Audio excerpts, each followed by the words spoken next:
السلام عليكم. حلقة النهارده ملهاش علاقة بمجال السيارات اللي هو مجال تخصصي، فلذلك لو كنت داخل تسمع معلومة عن السيارات فالحلقة دي مش هتفيدك. الحلقة دي هتفيدك إذا كنت أنت واحد من الثلاثة دول، إنسان عربي مسلم. فالحلقة دي إن شاء الله هيكون فيها فايدة كبيرة ليك، لأن إحنا هنجاوب فيها على أهم سؤال بيشغل بالنا جميعا حاليا، ألا وهو كيف ننصر أهلنا في غزة. طبعا من أول بداية الإبادة الجماعية اللي حصل لهم حاليا، وكلنا بلا استثناء عايشين في ألم نفسي وفي إحساس كبير بالعجز والقهر والألم. إحساسنا بإن إحنا مش قادرين نساعدهم كفاية، وإن إحنا كل اللي قادرين عليه أو بنعمله إن إحنا بندعي لهم بنتبرع لهم. ده لوحده مش كفاية، وده يمكن يعني خلى رمضان ده يمكن أسوأ رمضان عدى علينا كلنا، أيا كان بقى ديانتك، أيا كان توجهك، طبعا مع اختلاف مقدار الإحساس من شخص لشخص آخر. طيب، كل ما نتكلم عن موضوع غزة فتلاقي بعض الناس يروح كاتب لك كده تعليق مستفز، يروح قايل لك ايه؟ ما زعلان عليهم، روح جاهد معاهم. تمام. عندك الحدود مفتوحة. طبعا هي مش مفتوحة. طبعا كلنا شايفين الاسوار اللي بتحيط بالمحتل من كل الجهات علشان تحمي المحتل مننا وليس العكس. تمام. ودي نقطة مهمة قوي وفيصلية قوي، لان احنا عشنا فترة كبيرة في اساطير وفي بروباجندا او دعاية ان هم الناس دي لا تقهر، وان هم من اقوى جيوش العالم، وان وطبعا شوية شباب مؤمن بسلاح خفيف ركعهم زي ما احنا شفنا وخبطهم في مقتل، فهم اضعف مما نحن نتخيل. ولكن خلينا دلوقتي حلقتنا مش هنتكلم فيها، مش هقول لكم دلوقتي اطلعوا جاهدوا ولا اطلع حارب ولا اعصي اولي الامر ولا اي حاجه من اللي هو ممكن ان هي تسبب ازمه نفسيه عند بعض الناس. احنا هنتكلم في الحلول السلميه البسيطه اللي انا وانت وكلنا نقدر نعملها، ولما نعملها يبدا احساسنا بالعجز وبقله الحيله وبالقهر اللي احنا عايشين فيه، القهر. سيدنا محمد صلى الله عليه وسلم استعاذ من غلبة الدين وقهر الرجال اللي احنا عايشين في ده، قهر الرجال. فعلشان تقلل احساسك بيه هنعمل 5 نقاط، 5 نقاط بس، 5 نقاط بسيطة انا وانت وكلنا نقدر ان احنا نعملهم. صدقني لو عملتهم هتحس بفرق كبير قوي ان شاء الله في احساسك وفي ضميرك لو ضميرك حي. لان خلي بالك ان حاليا في في وسطنا محمد وخالد وعبده، شكلهم شبهنا، اسمائهم شبهنا، الا ان هم صهاينه اكتر من الصهاينه نفسهم. تمام. وده لا يمنع، وده موجود في كل الازمنه وكل العصور. الخونه موجودين في كل مكان، والمنافقين موجودين في كل مكان. ويمكن العدو الصريح افضل واقل ضررا لاي شعب من كان يعني من المنافق اللي يبقى عايش في وسطك كل وظيفته في الحياة انه يثبط همتك وان هو يضعفك ويكسرك. ولو خرجوا فيكم ما زادوكم الا خبالة، يعني لو حتى خرجوا معاكم مش هيزيدوكم الا هلهلة. طيب، ايه هي ال5 نقط؟ اول حاجة طبعا الدعم المادي، ان انت تقدر ان انت تتبرع اتبرع، ولكن حتى حاليا دلوقتي ما بقاش الموضوع له معنى قوي، لان طبعا زي ما بنشوف في الاخبار كل يوم مش مئات الاف الشاحنات حرفيا واقفه على المعبر مش عارفه تدخل، لان اسرائيل مش بتسمح لها انها تدخل. فتخيل الجلاد واقف هو اللي بيعدي بمزاجه كميه الاكل بمزاجه اللي هو بيجلده جوه. ف فموضوع التبرع ماشي، اتبرع، انا اتبرعت، ولكن وطبعا تتبرع لمكان موثوق، ولكن مش هو ده الحل الاساسي، ولكن لازم منه يعني. الحاجه التانيه طبعا هتقول لي الدعاء، وده اسهل حاجه، ادعي. تمام. ولكن الامم لا تنتصر بالدعاء، الدعاء لوحده مش كفايه. الدعاء مطلوب ومرغوب وكل حاجه، ما نقدرش ان احنا ننكر فضله، ولكن الدعاء لوحده مش كفايه. يبقى رقم واحد ان الله لا يغير ما بقوم حتى يغيروا هم ما بانفسهم، يبقى ده رقم واحد. رقم اتنين ان حتى الدعاء برضه ما احناش بنعمله صح. عود نفسك لما تيجي تعمل اي حاجه حاول ان انت تدرسها صح عشان تعملها صح، عشان تاخد منها نتيجه صح. اتفقنا؟ يعني مش معقول ابدا ان انا ازرع صبار واستنى ان هو يطلع لي تفاح، مش منطقي. فالدعاء علشان تدعي ودعائك يكون مستجاب، سيدنا محمد صلى الله عليه وسلم قال ايه؟ اطب مطعمك تكن مستجاب الدعوه. فمبدئيا حاول ان انت تاكل من حلال، تتحرى الحلال والدقه في كل معاملاتك وفي كل اموالك، علشان مبدئيا يبقى في استجابه للدعوه. وكمان لما تيجي تدعي في اسس للدعاء علشان ربنا يستجيب دعوتك، ان انت تبدا بالصلاه على سيدنا محمد وعلى اله واصحابه، وتبدا وتنهي برضو الدعاء بيها. فده برضو من ضمن الحاجات، ان انت تبدا بالثناء على ربنا مبدئيا، وبعد كده تبدا باللي نفسك فيه. يعني الدعاء حتى له اداب علشان ربنا ان شاء الله يستجيب لنا. يبقى الدعم المادي، الدعاء. بعد كده، ودي نقطة خطيرة جدا جدا وهي الأكثر إيلاما لكل الناس اللي بتؤيد والناس اللي بتحاربك والناس اللي بتحتلك، ألا وهي المقاطعة. سلاح المقاطعة. محدش هيجي يضربك على إيدك ويقول لك تعالى اشتري المنتج بتاعنا أو تعالى كل من المطعم بتاعنا. مفيش حاجة اسمها كده، أنت بتروح بمزاجك.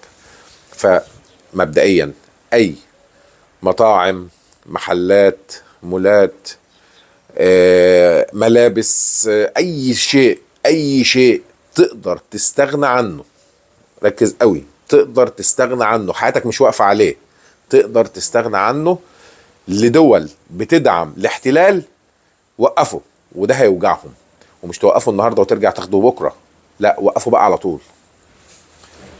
ركز معايا. هتقول لي انا مريض ضغط وسكر، تمام، ولو وقفت العلاج اللي هو جاي مثلا امريكي مش هقدر اعيش. ما اقدرش ان انا اقول لك ما تاخدش العلاج بتاعك عشان هو امريكي. حاول ان انت تشوف له بديل. ما لقيتش له بديل وما فيش اللي قدامك اللي هو، خده وانت كاره وانت نيتك ان انت مضطر، ما تاخدوش برضا نفس. يبقى ده رقم واحد. رقم اتنين، زي ما قلت لك، حاول تشوف له بديل. طب رقم ثلاثة بقى، ودي المهمة قوي، حاول ان انت لو كنت رجل اعمال ان انت تنشئ مصنع يصنع العلاج اللي احنا محتاجينه، ويكون المصنع ده عربي مسلم. حاول ان انت تنشأ ابنك او تربيه انه يبقى هو طبيب صيدلي، انه هو يبقى عالم، ان هو يبقى رجل اعمال، ويبقى هدفه انه ينشئ مصانع تغني العرب والمسلمين عن الاحتياج للاجانب او لاعدائنا، لان هو عدوك مش هيديلك اي حاجه تنفعك. اتفقنا؟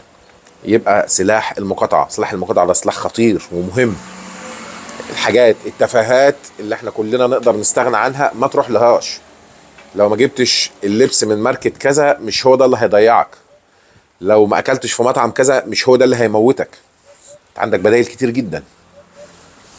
يعني بدل كنتاكي كل من البيك، كل من قرمش فرفش، كل من تحت بيتكم، هات كوكو شامة يا سيدي واقلها في البيت. الموضوع سهل. اللي بعد كده، الخطوة الأهم بعد سلاح المقاطعة، وهي لا تستسلم، لا تيأس. ما تبطلش نشر بوستات، ما تبطلش تفضحهم وتفضح ايديولوجياتهم، ما تبطلش تفضح الممارسات بتاعتهم وتفكيرهم. الناس دي فيها ناس كتير بتجهر بايه؟ بالعداء ليك، بتجهر بمخططاتها. يقول لك احنا والله احنا المفروض ان احنا بنفسد اخلاقكم وبنحط لكم افلام اباحيه، وبنحط لكم مش عارف ممثلين، وبنحط لكم. لا تيأس من انك تنشر الحاجات دي. انشر الوعي، انشر التوعيه، ما تخسرش القضيه. والقضيه هنا مش قضيه غزه وبس. غزه هي قطعه من البدن، قطعه من الجسم، قطعه بس من الجسم. فالقصه مش هتنتهي بانتهاء غزه، لان في بعض الخونه وبعض المتواطئين يقول لك ايه يا عم خلينا نخلص من الموضوع ده بقى، يفضوا الموضوع ده بقى، يعني يقتلوهم، يرحلوهم، يبعتوهم في اي داهيه، ونبقى خلصنا بقى ونعيش في سلام. اوعى تتخيل انك هتعيش في سلام. عمرك، شوف بص اقرا التاريخ، عمرك شفت في خلال التاريخ كله محتل بيقف عن ميوله الاستعماريه وعن احتلاله للدول التانية لمجرد السلام، او لمجرد ان هو شبع خلص مهمته؟ لا. طول ما انت في عندك انا هاخد، طالما انت ما بتقاومش ايه اللي هيمنعني؟ ربنا خلق البشر كده ظالم ومظلوم. فانت مظلوم ونايم مستكين. طب انا ما انا هاخد، انا ايه اللي هيمنعني؟ عندك ثروات، عندك ثروات مش عند حد تاني، وانا طبعا في الثروات دي هاخد بقى لحد ما انت تقف. هو التتار اجوا في يوم من الايام كده قال لك احنا كفايه كده احتلال بقى، خلاص يا جماعه احنا خلصنا مأموريتنا؟ لا. المغول، الرومان، اي دوله استعماريه على مدى التاريخ، هل هي في يوم من الايام وقفت لمجرد انها خلاص احنا كده شبعنا؟ لا. طيب هل انت مستني ان هم يتعاطفوا معاك، ان هو لك يا والله ده احنا قتلنا منهم كتير كفايه بقى كده؟ مفيش الكلام ده يا بيه. مش هيوقفهم الا ما يفنوك تماما وياخد كل ثرواتك وخلاص. هو خلقته كده فيروس، هو مش هيرجع عن الجسم الا ما يسيبه جثه هامده ويشوف جسم تاني يحتله ويمتصه. هو الناس دي كده. يعني انت متوقع ان دولة قضت على 300 مليون هندي علشان تقف، يعني عشان يبقى في دولة ما قضت على 300 مليون هندي في امريكا الشمالية وامريكا الجنوبية، قضوا على 300 مليون بني ادم عشان يعملوا دولة؟ هيصعب عليهم 2 مليون بني ادم، 20 مليون بني ادم، 100 مليون بني ادم؟ مش هيصعب عليهم. مش هيصعب عليهم. انت لو ما صعبتش على نفسك مفيش حد هيصعب عليك. ما تتوقعش ان يجي لك نجدة من بره. اتفقنا؟ اخر نقطة واهم نقطة، واسف ان قطلت عليكم، هي حاول ان انت تبقى قوي، غني، متعلم، انت وولادك. ركز معايا. صلاح الدين الايوبي وجيل النصر ما طلعش من السما كده، ما طلعش فجأة. كان له ارضية، كان البناء نهايته النصر، بس كان في هرم تحت، كان في قاعدة كبيرة تحت، راسها كانت الهرم، راس الهرم فوق كانت النصر. رب ولادك ان هم يتربوا على الالتزام بالدين. وبعدين انت الموضوع مش اختراع يعني. بني الاسلام على خمس، الخمس حاجات ده هم لو انت طبقتهم لاولادك وعلمتهم لهم وحفظتهم لهم خلاص، مش محتاج اكتر من كده. ايمان وقر في القلب يصدقه عمل. تبقى مؤمن بقلبك وعملك يصدق ايمانك. ما تبقاش مقطع السجاده صوم وصلاه واول واحد بتبقى في الجامع، ولما حد يعاملك تسرقه وتنصب عليه وتبقى علامه الصلاه كده في دماغك وانت رايح تحشش بالليل او رايح تزني. مفيش كده. ما تبقاش كذاب. المسلم ممكن يبقى اي حاجه غير انه يبقى كذاب. ما تبقاش كذاب. المعاملات، رب ولادك، رب ولادك على ان هم جيل النصر، ان انتوا اللي هتقاوموا. سيبك مننا احنا خلاص، احنا ربنا ابتلانا باننا جيل الهوان، جيل الانكسار. ما تقدرش تنكر ده، احنا في انكسار. احنا الجيل بقى اللي هو شاف الانكسار ده خلاص. ولكن ابني انت الجيل اللي هو بعد كده يبقى هو جيل النصر، ولو ما كانش ابنك يبقى ابنه. في كمان نقطة مهمة قوي. هل انت متخيل لما انت تسمي ابنك لولو وتوتو وسوسو وتلبسه سلسله في رقبته وانسيال في ايده ويحلق شعره نص ونص ويربي ضفيره ورا زي البنات، هل انت متخيل، والسؤال ده اساله لنفسك وجاوب نفسك ما تجاوبنيش، هل انت متخيل ان ده هيبقى جيل النصر؟ هو ده اللي هيحافظ على الارض والعرض؟ ده مش عارف يحافظ على نفسه، ده مش عارف يدافع عن نفسه اصلا عشان يدافع عنك وعن بلده. ما ينفعش. وما تقوليش اصلا ما يكبر ان شاء الله هيبقوا كويسين، ما فيش الكلام ده. انت زرعت ايه وسقيتها ايه؟ زرعت صبار هيطلع لك شوك، زرعت ورده هيطلع لك ورد، زرعت تفاح هيطلع لك. هي الحياه كده، مقدمات ونتيجه، معطيات ونتيجه. هي اي معادله في الدنيا كده. انت انشأته على ايه؟ لازم تنشئه ان يبقى راجل. راجل دي بمعنى ايه؟ ان يبقى معاه اسلحه. والاسلحه هنا مش قصدي مسدسات ومدافع، لا. الاسلحه هنا اول سلاح فيهم صحتك، لازم تبقى قوي، لازم تلعب رياضه، لازم تقدر تدافع عن نفسك وعن اسرتك وعن وطنك وعن دينك. ما ينفعش تبقى ضعيف، ما ينفعش تبقى تخين، ما ينفعش تبقى صحتك على قدك وتعبان. لا، قدر المستطاع طبعا. تاني سلاح لازم يبقى معاك العلم. والعلم مش ان انا رايح الدرس وجاي من الدرس وادخله في الاخر جامعه خاصه وكليه خاصه وينجح ويجيب شهاده بالفلوس، يطلع مهندس يبني بيت يقع، يطلع طبيب يعمل عمليه للمريض يموت. ما هو ده الهدف، ما هو ده الهدف من تخريب التعليم. هو دلوقتي المحتل بيعمل ايه؟ بيخرب التعليم ليه؟ عشان يطلع اجيال ضايعه ما تقدرش انها تقوم بالوطن وهو ضايع. فهمت؟ لا، انا ربيه ان انت بتتعلم علشان هدف اسمى، مش عشان ابقى دكتور. طب ما انت دكتور وبعدين؟ لا، ابقى دكتور ماهر، مهندس ماهر، ابقى رجل اعمال ناجح واعمل شركات تخدم وطني وتخدم ديني وتخدم قضيتي. لازم كمان تسلحه بسلاح العقيده، بسلاح الدين. لازم يبقى متدين، لازم يحافظ على صلاته، لازم يبقى عارف ان دي ارضه وبيدافع عنها. لازم يبقى عارف ان هو لو مات وهو بيدافع عن عرضه، عن ارضه، عن ماله، فهو شهيد. لازم يعرف ان مش اي حد يخوفه يطلع يجري ويسيب البلد، لا. ده بقى الفرق ما بيننا وما بينهم. لازم تحافظ لابنك على النقط دي. لازم تربيه ان هو وراه التزامات، التزامات تجاه نفسه، تجاهك، والده ووالدته، تجاه اخواته، تجاه وطنه، تجاه دينه. لازم يبقى عارف ان في وراه التزامات وان هو مسؤول. المسؤوليه منذ الصغر. يطلع بعد كده يطلع انسان مسؤول، يطلع منهم الجيل اللي باذن الله هيحرر وهيبقى جيل النصر. ركز معايا. الفيديو ده نتكلم فيه عن ايه؟ واجباتنا تجاه اخواتنا في غزه وتقصيرنا ناحيتهم، صح؟ بس هم مش هم دول اول حاجه هنتحاسب عليها. اول حاجه بتحاسب عليها بعد الموت ايه؟ عمرك افنيته في ايه؟ مالك جبته منين وصرفته في ايه؟ دينك، صح؟ بتتحاسب على نفسك اول. بعد كده بتتحاسب على مين؟ تاني الناس على طول. زوجتك واولادك، اسرتك، النطاق بتاعك، النطاق اللي انت مسؤول عنه. اذا حافظ على النطاق اللي انت مسؤول عنه اول وجاهد فيهم اول.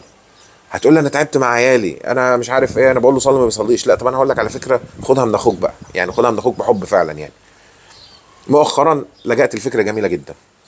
تعالى يا فارس صلي. طب دلوقتي، طب شويه، طب مش عارف ايه. طب انا عايز اقول لك على حاجه يا فارس، انت بتحبني؟ اه بحبك يا بابا. وده حصل فعلا والله صدقا. طب يا ابني انت مسؤول مني، لو انت ما صليتش انا لا اخش النار، لان انا هحاسب عليك. ترضى لباباك انه يخش النار يا حبيبي؟ هيروح قايل لك لا طبعا، كل واحد بيحب ابوه وامه. فخليه من النقطه دي، خليه ان هو بيعمل ده علشان خاطر ابويا وامي، عشان ابويا هيتحاسب عليا، وبعد كده هيفهم ان هو هيتحاسب عن نفسه لانه ما عادش صغير. اتفقنا؟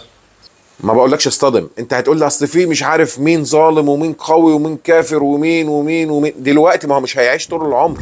الناس دي كلها بلا استثناء، كل الجبابره اللي انت شايفهم حاليا دلوقتي في كل دول العالم اللي بيغيروا العالم دلوقتي بكلمه بقلمهم، باشاره من صابعهم، 50 سنه الناس دي كلها بقت تراب تراب تراب، شويه تراب. كل الناس اللي انت شايفهم دول 50 سنه بقى شويه تراب، ما لهمش معنى. نقطه سوداء في مزبله التاريخ. يعني يا ريت ان هم لهم ايه، ما لهمش قيمه. كل اللي انت شايفهم دول، كل الظلمه اللي موجودين حاليا دلوقتي في كل دول العالم. فانت رب ابنك، خلي بالك ربك ما بيظلمش. اللي احنا فيه دلوقتي من انكسار، واللي هم فيه المحتلين دول اللي هم فيه من قوه ومن انتصار، ده راجع لان الناس دي بتخطط بقالها كتير وشغاله على المخطط صح، وبتجتهد كويس ومخلصين في عملهم. لكل مجتهد النصيب، دي سنة كونية ملهاش أي علاقة بدينك ولا بتدينك ولا بالتزامك خالص. الموضوع كله يتلخص في إنك اجتهد واخلص في عملك. أنت هتنجح أيا كان اللي هتنجح فيه. لو أنت بتخطط لسرقة صح هتسرقها صح ومش هتتمسك. التخطيط والمثابرة والعلم والقوة هم دول اللي بيسببوا النصر والنجاح. هم دول اللي خلوهم هم منتصرين واحنا ضايعين. ابعد ولادك عن السوشيال ميديا القذرة اللي دلوقتي بتتروج لنا وبتتحط في كل بيت غصب. ما تخليهمش يتفرجوا على المسلسلات القذرة، ما تخليهمش يتفرجوا على التيك توك التافه، ما تخليهمش. حاجات كتير ممكن ان انت تعملها تلم ولادك وانت كده تبقى جاهدت. وخلي بالك ده مش سهل، اللي انا بقوله ده مش سهل. انا بعاني فيه وانت هتعاني فيه لو حبيت تعمله. خليهم يحافظوا على صلاتهم بس 5 فروض في ميعادهم. خليهم يحسوا بالغلبان، خليهم يتزكوا يصدقوا، خليهم يبقوا عارفين ان هم اصحاب حق وان ده ارضهم ما يتنازلوش عنها في اي يوم من الايام. خلي عندهم يقين ان عمر المهادنه ولا الاستسلام ولا التطبيع عمره ما هيجيب سلام، وعمره ما هيجيب نصر، وعمره ما هيجيب راحه. عمرك ما هتستريح. هنفضل في العذاب ده. الناس دي مش هتقف الا ما تخلص علينا كلنا. هم حالتين هيوقفوا المحتل. يا اما ان هو يقضي عليك تماما زي ما حصل مع امريكا والهنود الحمر، قضى عليهم تماما، هو كده خلاص هيوقف. الحالة التانية انك تقاوم وتنتصر بس، مفيش حل تالت. لو الكلام اللي انا قلته ده عجبك حاول ان انت تنشره بكثافة، لان غالبا الفيديوهات اللي من النوعية دي تحديدا الفيس واليوتيوب بيحجموها في النشر، مش هيخلي حد يشوفها، مش هيبعت لك اشعارات اصلا بالفيديو ده. تمام. المنصه الوحيده حاليا اللي مسموح فيها بالنشر وسايبه الدنيا الى حد ما ان انت تقدر تتحرك خلالها هي اكس بس، بتاعت ايلون ماسك، اللي هي تويتر سابقا. دي المنصه الوحيده حاليا اللي مسموح فيها بالنشر، اللي انت هتقدر ان انت تتحرك خلالها وتقدر ان انت تشوف فيها حاجات مش هتشوفها في المنصات التانية. ده لو انت حابب تتفرج يعني. هشوفكم على خير، ويا رب يا رب يجعل كلامي دلوقتي والفيديو ده تحديدا في ميزان حسناتي، ويجعله سبب لنصر في المستقبل، يجعله سبب للتغيير. اشوفكم على خير باذن الله. السلام عليكم.